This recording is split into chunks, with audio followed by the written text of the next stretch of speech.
Good morning.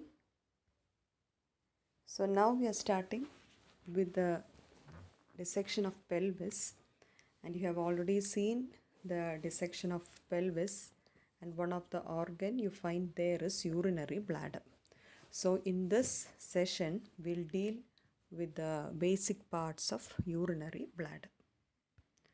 So look at that figure. In that figure, this is a section of pelvis. So this is a section of male pelvis. It's a sagittal section of male pelvis. So when you see a pelvis like that, how you appreciate the structures is first you look which is the anterior part and which is the posterior part. So this is the anterior part. So this is the pubic symphysis. Behind you find sacrum. This is the sacrum. And this is the pubic. So this is the anterior part and this is the posterior part. So now you should be able to identify the different structures you find in male pelvis. So just behind the pubic symphysis, you find the urinary bladder. So this is the urinary bladder, and behind the urinary bladder, you find the rectum. So these are the two structures you find in the pelvis from anterior to posterior. First is the bladder, and then you find the rectum. Now, look at the next figure. This is a sagittal section of pelvis of a female pelvis. So this is a pubic symphysis. This is the sacrum and coccyx. And now trace the structures from anterior to posterior. So most anteriorly you find the urinary bladder. Next you find the uterus, and then you find the rectum with anal canal. So this is the orientation of structures you find in the pelvis. So now, what is this actually, this urinary bladder? This urinary bladder is actually the reservoir of urine. The reservoir of the urine means from the two ureters, you find the urine is coming and entering the bladder. It gets stored there, and by normal micturition reflex, the urine comes out through the urethra. So, what type of organ is urinary bladder? Or where is this urinary bladder located? You know, it's already I told you it is located in the pelvis, lesser pelvis. And you find in adult, this urinary bladder is exclusively an organ in the pelvis. But when the urinary bladder undergoes distension, it becomes abdominopelvic. But the situation is not the same in the case of children. At birth, you find the pelvis will be very much small, very little small pelvis. So what happens?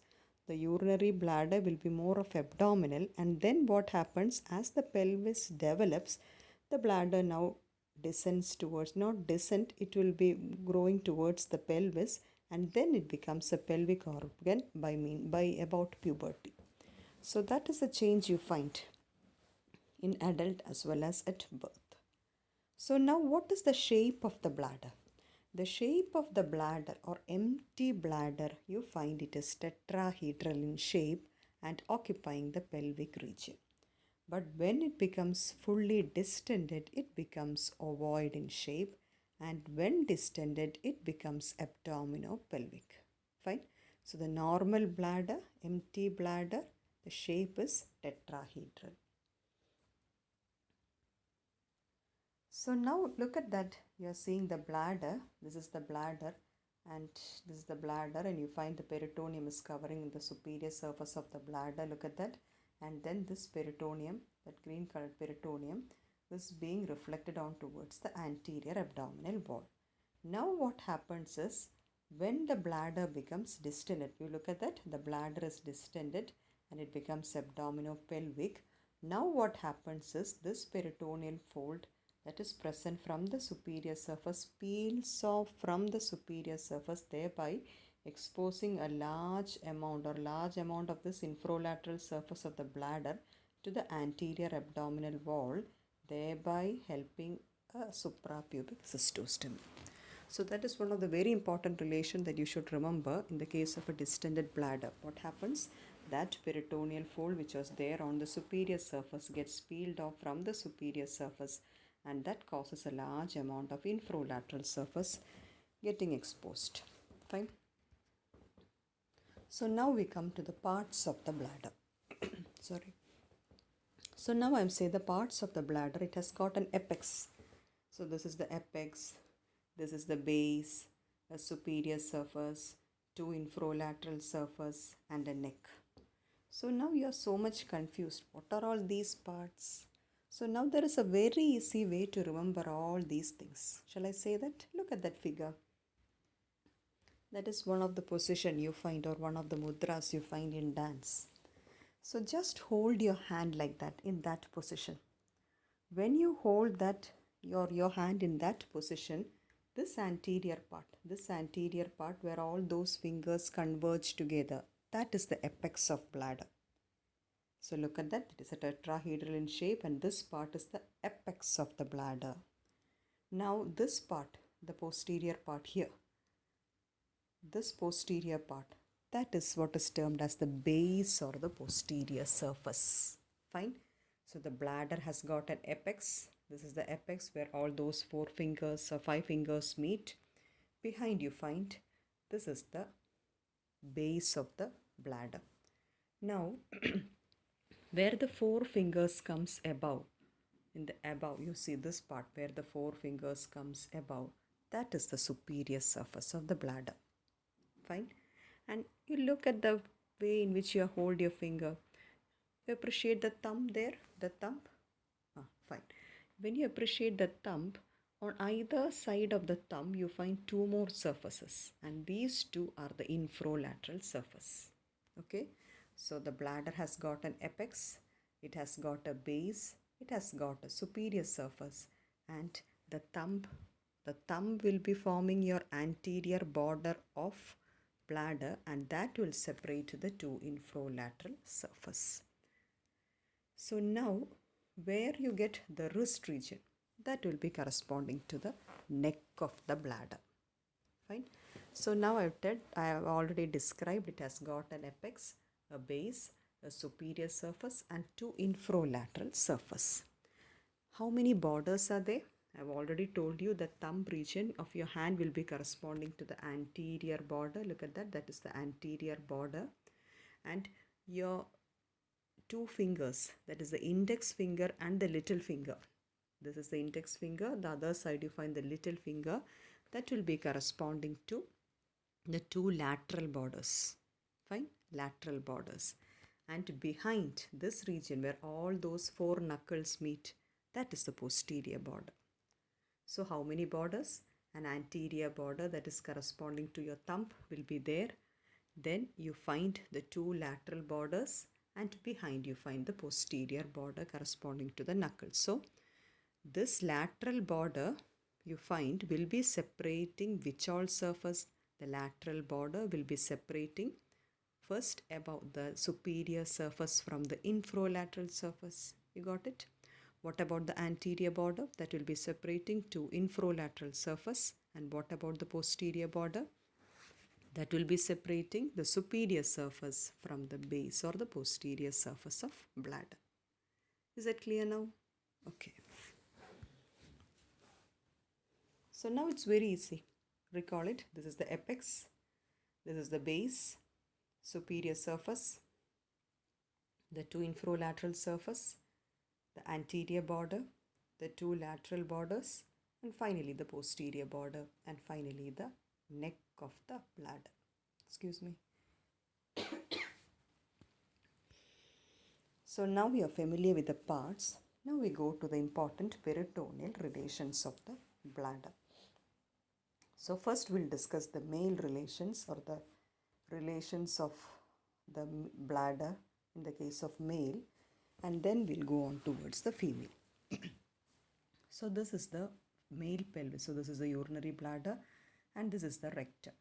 So what happens to the peritoneal case? Peritoneal relations. So from the rectum, the peritoneal goes on towards the urinary bladder. As it is approaching on towards the urinary bladder, it will cover a part of the base, the upper part of the base. This is the base of the bladder. So it will cover the upper part of the base of the bladder, then it covers the superior surface of the bladder, and then it proceeds on towards the anterior abdominal wall. So thus you get a pouch there and you call it as the rectovesical pouch. Vesicle means something in connection with bladder. You call it as vesicle. So that pouch that is formed between the rectum and urinary bladder, you call it as the rectovesical pouch. So trace the peritoneum in the case of male pelvis from the rectum. It passes on towards the urinary bladder, covers the upper part of the base, then proceeds on towards the superior surface and then proceeds on towards the anterior abdominal wall, producing a pouch between the rectum and the bladder, and you call that pouch as the rectovesical pouch. Now say the reflections of female pelvis. So this is the urinary bladder, this is the uterus, and this is the rectum. So now what happens? Trace the peritoneal reflections from the anterior abdominal wall. So this is the peritoneum which covers the superior surface and then proceeding on towards the anterior abdominal wall.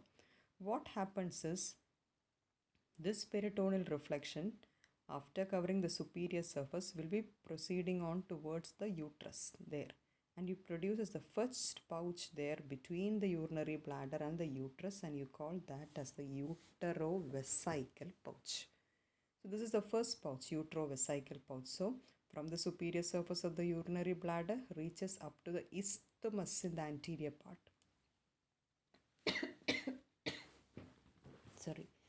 Isthmus in the anterior part, and then it covers the uterus and then goes on towards the posterior aspect. So you get the first peritoneal pouch there, termed as the uterovesical pouch. Fine.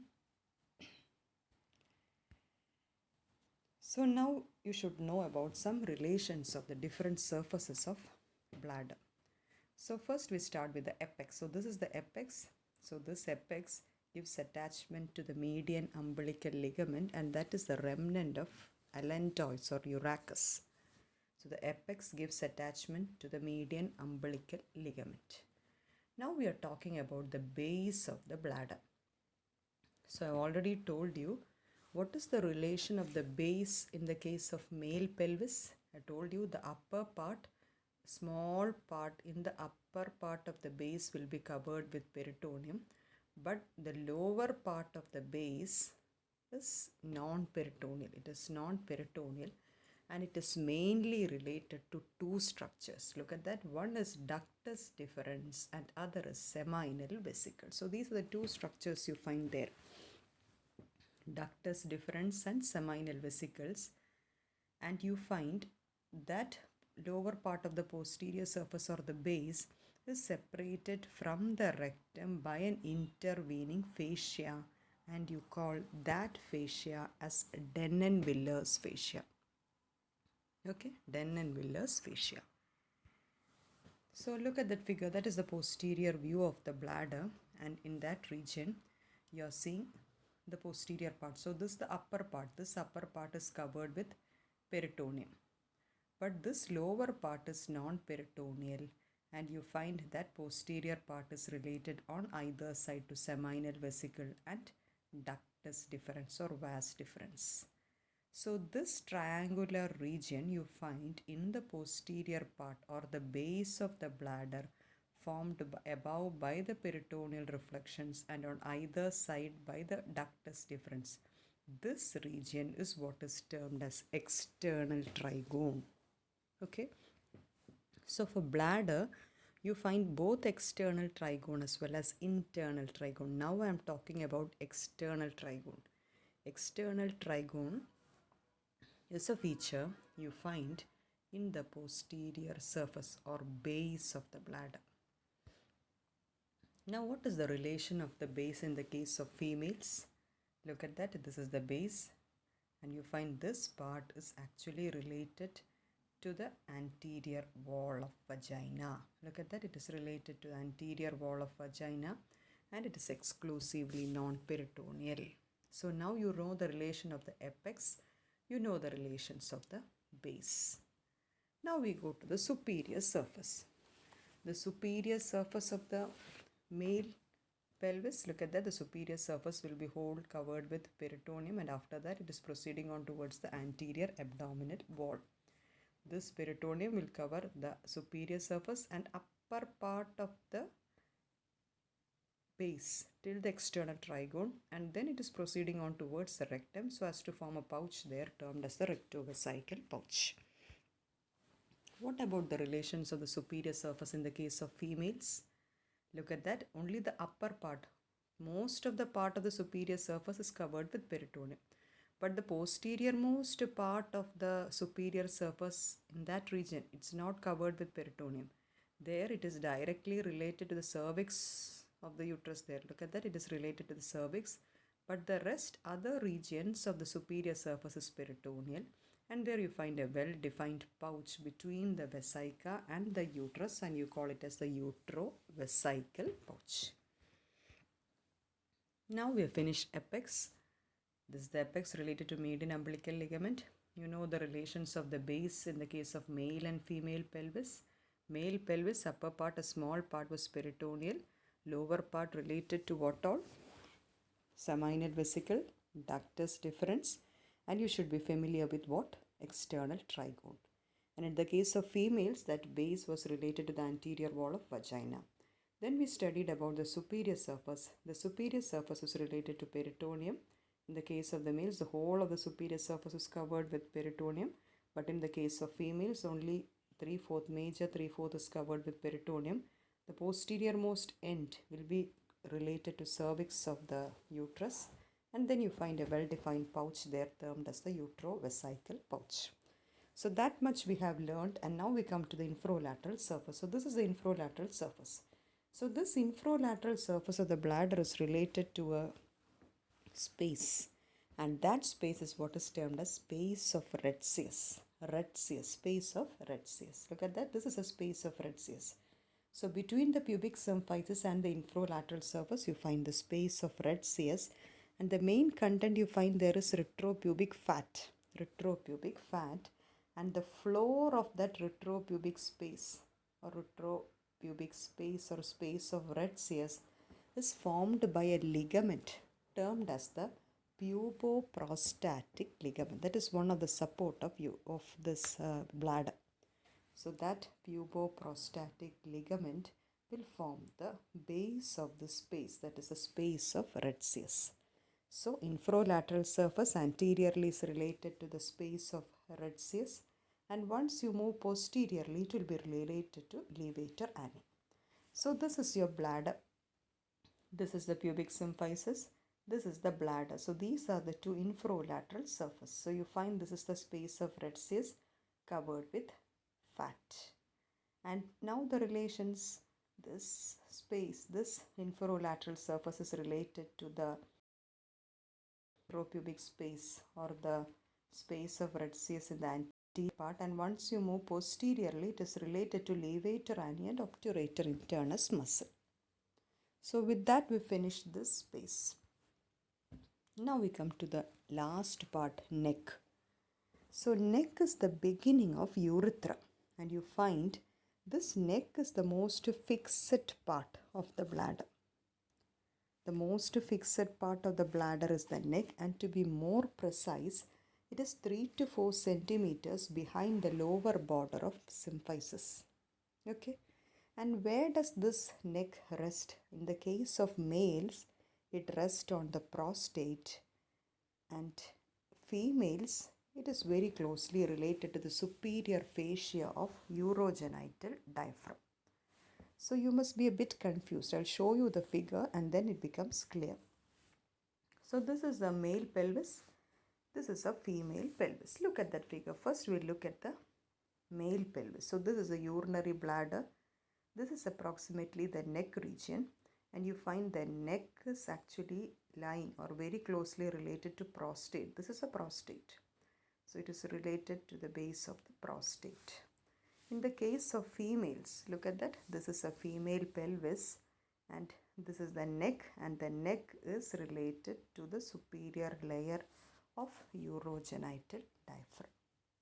So that is the most fixed part of the bladder, namely neck. So now we are proceeding on towards the ligaments. So I think I'll stop here and continue in the next session.